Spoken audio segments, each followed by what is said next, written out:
नमस्कार फ्रेंड्स, मैं डॉक्टर सृष्टि आपके अपने YouTube channel learn about disease में आप सभी का बहुत बहुत स्वागत है। तो फ्रेंड्स, आज हम कुछ नया सीखते हैं।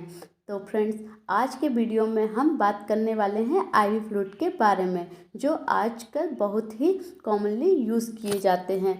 आपने ये कभी ना कभी ज़रूर देखे होंगे या आपको ज़रूरत भी पड़ी होगी। तो हम जानेंगे आईवी फ्लूइड कितने टाइप के होते हैं और ये कब कब यूज़ किए जाते हैं। यदि आप कोई मेडिकल स्टूडेंट हो या नहीं हो तो भी आपके लिए यह वीडियो बहुत ही इम्पोर्टेंट होने वाला है, क्योंकि हम इस वीडियो में कोई भी टर्मिनोलॉजी यूज़ करने वाले नहीं हैं। हम सिंपल भाषा में बताएंगे कि आईवी फ्लूइड क्या होते हैं। पहले हम समझ लेते हैं कि आईवी फ्लूइड होता क्या है। आईवी फ्लूइड की फुल फॉर्म होती क्या है ना।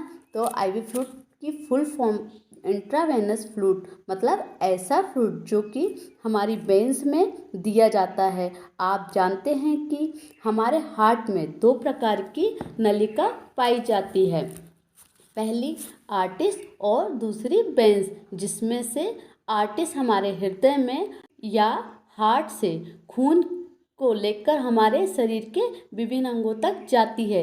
इसके हमारे शरीर से वापस खून को हृदय में ले जाने के लिए वेन्स पाई जाती है। तो इन्हीं वेन में इंट्रावेनस फ्लूइड दिया जाता है, जिससे वो सीधे हमारे हृदय में जा सके और उसके हमारे डिफरेंट ऑर्गन तक जा सके। इसलिए हम वेन्स में आईवी फ्लूइड देते हैं। तो आप भी समझ गए होंगे। अब हम आगे चलते हैं। अब हम जान लेते हैं कि आईवी फ्लूइड कितने टाइप के होते हैं या इंट्रावेनस फ्लूइड कितने प्रकार के होते हैं। जनरली 5 टाइप्स के आईवी फ्लूइड होते हैं, जो कि कॉमनली हॉस्पिटल में यूज़ किए जाते हैं। जो पहला फ्लूइड होता है वो होता है एनएस, मतलब एनएस नॉर्मल सलाइन बॉटल होती है। सेकंड होता है डीएनएस, इसमें नॉर्मल सलाइन के साथ डेक्सट्रोज भी होता है। तीसरा होता है आरएल, आरएल मतलब होता है रिंगर्स लैक्टेट सॉल्यूशन। चौथा होता है D5, D10, D25 सॉल्यूशन और पांचवा होता है मैनिटॉल सॉल्यूशन। तो चलिए फ्रेंड्स, आगे हम इनके यूजेस के बारे में बात करते हैं। तो सबसे पहले हम बात करते हैं एनएस मतलब नॉर्मल सलाइन बॉटल के बारे में, इसके कॉम्पोजिशन के बारे में। तो इसमें कंटेन होता है 0.9 जो होता है NaCl मिला हुआ होता है 100 ml एनएस में। ओके, अब इसके यूजेस के बारे में बात करते हैं। तो डिहाइड्रेशन मतलब कि बॉडी में पानी की कमी जब हो जाती है तब एनएस का यूज़ किया जाता है। सेकंड होता है यूज़ फॉर बाउंड वॉशिंग, मतलब घाव को धोने के लिए इसका यूज़ किया जाता है। तीसरा होता है डायलेट, मतलब कि जो बहुत गाढ़े वाले इंजेक्शन आते हैं उनको डायलेट करने के लिए नॉर्मल सलाइन का यूज़ किया जाता है। और चौथा होता है जैसे कि एक्सीडेंट हो गया है तो उस समय फ्लूइड की बहुत कमी आ जाती है, इसलिए उस समय भी हम नॉर्मल सलाइन का यूज़ कर सकते हैं। और अब बात कर लेते हैं डोज के बारे में, जो कि 24 आवर्स में 3 से 4 बोतल दी जाती है। और आगे हम बात करते हैं इससे कब नहीं देना चाहिए। तो जब कोई हाइपरटेंशन वाला पेशेंट होता है या फिर कोई प्रेग्नेंट लेडी होती है उस समय एनएस नहीं दिया जाता है। NaCl मतलब नमक क्योंकि इसमें नमक की मात्रा ज़्यादा होती है, इसलिए हाइपरटेंशन और प्रेग्नेंट लेडी को नहीं दिया जाता है। तो चलिए फ्रेंड्स, आगे बात करते हैं। सेकंड होता है डीएनएस मतलब डेक्स्ट्रोज नॉर्मल सलाइन बॉटल। इसके कॉम्पोजिशन के बारे में बात करते हैं। तो इसमें होता है कंटेन में 0.9 NaCl होता है और 5 ग्राम जो होती है डेक्स्ट्रोज होती है पर 100 ml में। अब इसकी डोज की बात करें तो इसे 24 आवर्स में मैक्सिमम 3 से 4 बोतल दी जा सकती है। उसके बाद में हम बात करते हैं यूजेस के बारे में।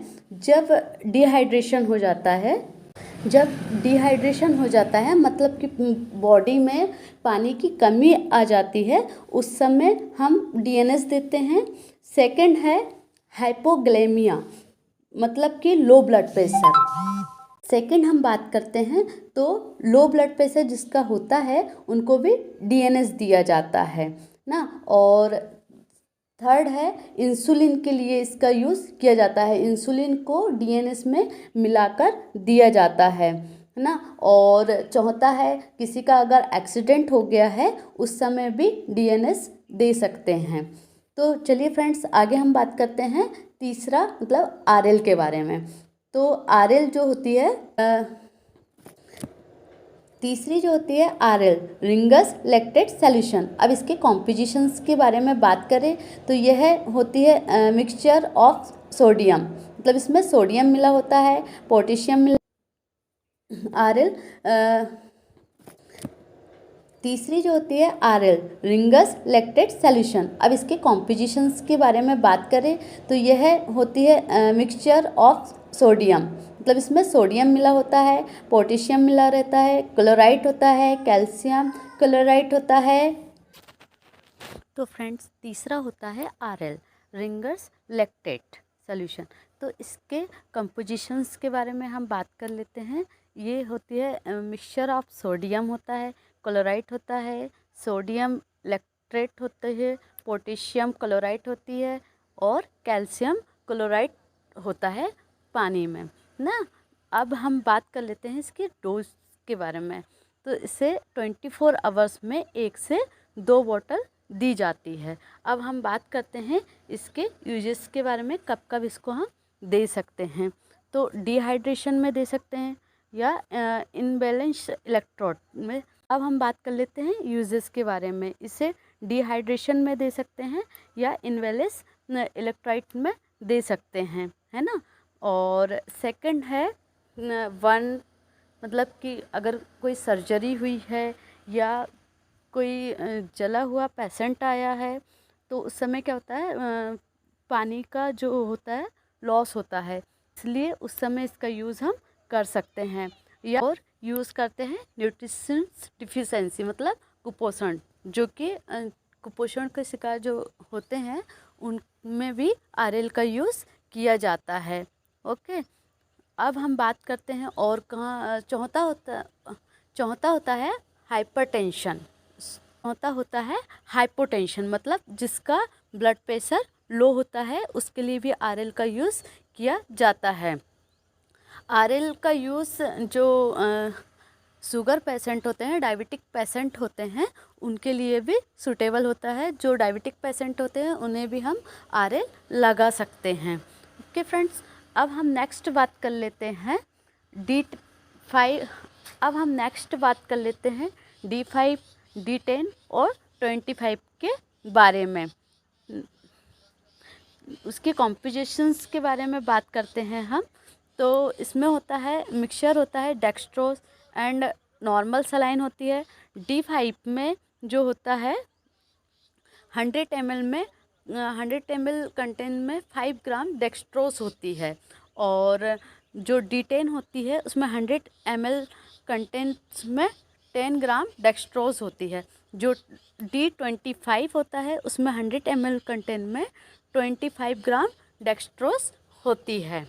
ओके फ्रेंड, अब हम बात कर लेते हैं इसके यूजेस के बारे में कि D5, D25 और D10 का यूज़ कहाँ कहाँ किया जाता है।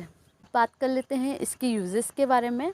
तो ये जब किसी को वीकनेस होती है किसी बीमारी के कारण, उस समय दिया जाता है। डिजिग्नेशन फॉर एनर्जी और डिहाइड्रेशन के समय में दिया जाता है।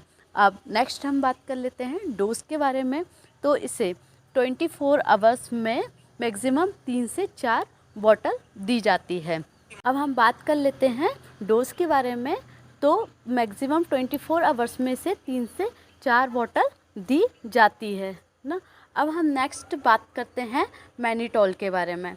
मैनिटोल सॉल्यूशन जो कि डायटोरिक्स होता है।